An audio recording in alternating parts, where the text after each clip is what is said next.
Is HEX correlated to the Bitcoin in the bear market because it was not in the bull market? I think sometimes it looks like we're correlated and other times we are not. It's not like we've always been one-to-one. We have like our own cycle that sometimes coincides with other stuff. So people will look at it and be like, well, Bitcoin went down and you went down. But like when Bitcoin went down originally from Richard's top call, HEX went up like, I think we went up 20x versus Bitcoin because Bitcoin went down and we went up like, so it was like a big reversal switch.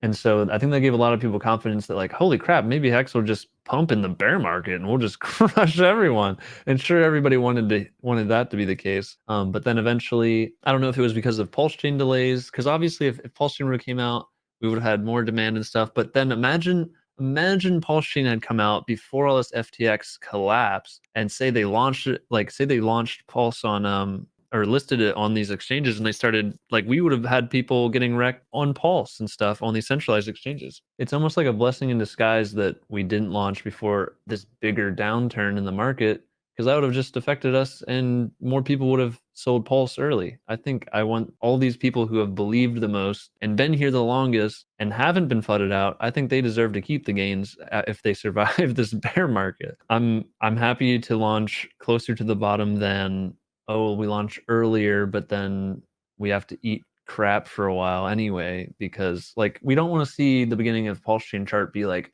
oh, down with the rest of the market. You know, that's lame. We want to be like, wow, everyone's panicking and Bitcoin's 10K. Is it going down to 4 figures again? Ooh, pulsechain launch. What's that? Oh my gosh, it's going up. I'm jumping into that. Like that's what I want to see. I want to see people FOMOing in because everything else is kind of looking dead and it's at the kind of max pain, 85% down. Like that's what I want to see. How come Richard just said get a Kraken account, download MetaMask app on phone on Spaces?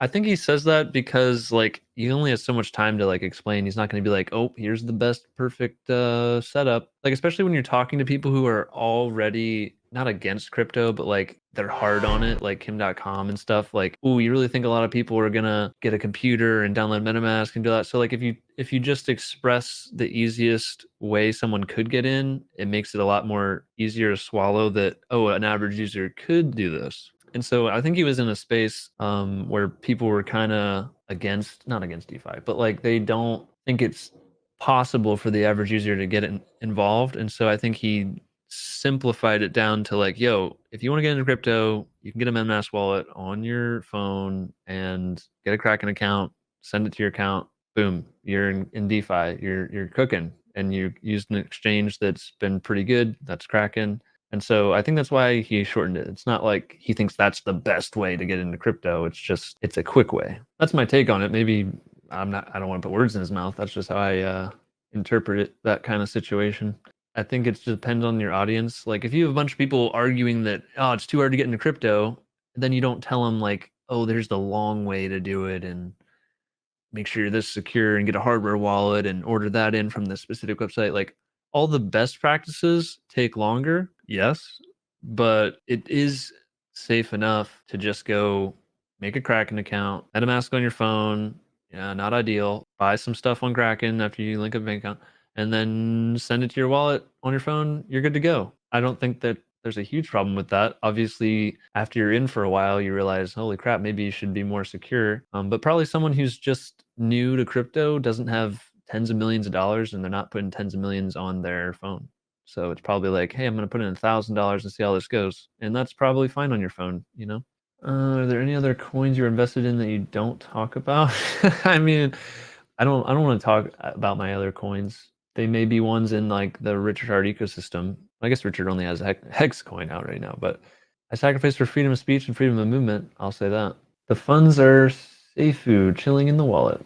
It feels so good. Like when you get your security right in crypto, it feels so much better. Like imagine having life-changing money just in a hot wallet on the computer that you like use every day and download stuff, and if you torrent stuff, like that would be so nerve-wracking, right?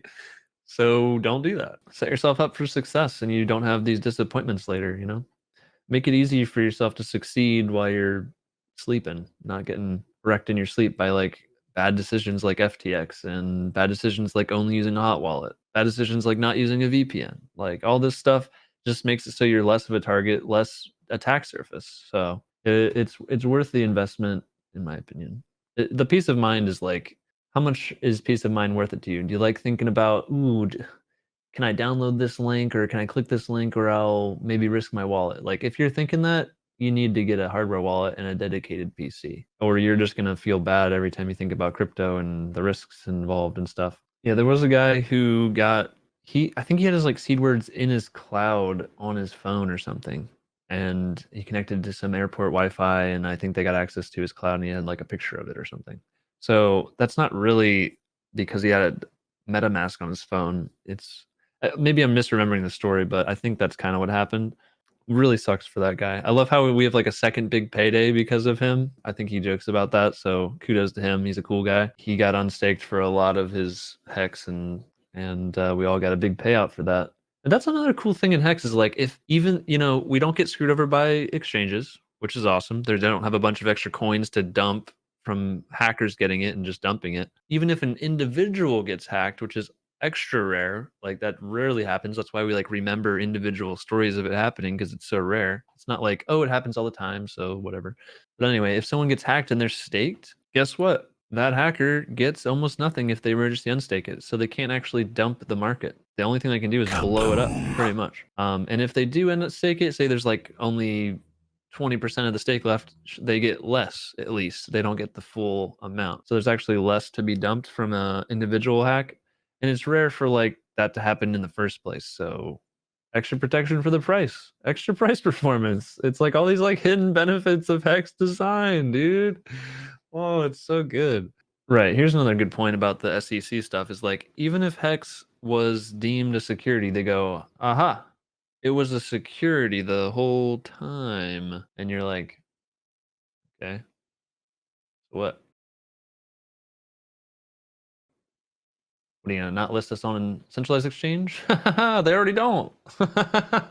and then, and then, and then, like, what are they gonna do? Tell like it's literally like saying, what if they made something that's not a security a security? Like, it literally can't be a security. Someone created something, and then other people started to value it and used it without any control of the person who originally created it. It's like, and then how could they call it a security? It's not like it was a sale. It was like, here's some code.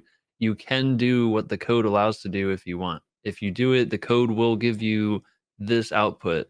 If you value that output, then that's great for you. If other people value it, even better. But there was no, here, send money here, and a person goes and gives you something back. So that's not what happened with the Hex launch. So, and if people are going to get crafty with what that was, or what I said for like the sacrifices, those were for political beliefs. That was not for coins in exchange.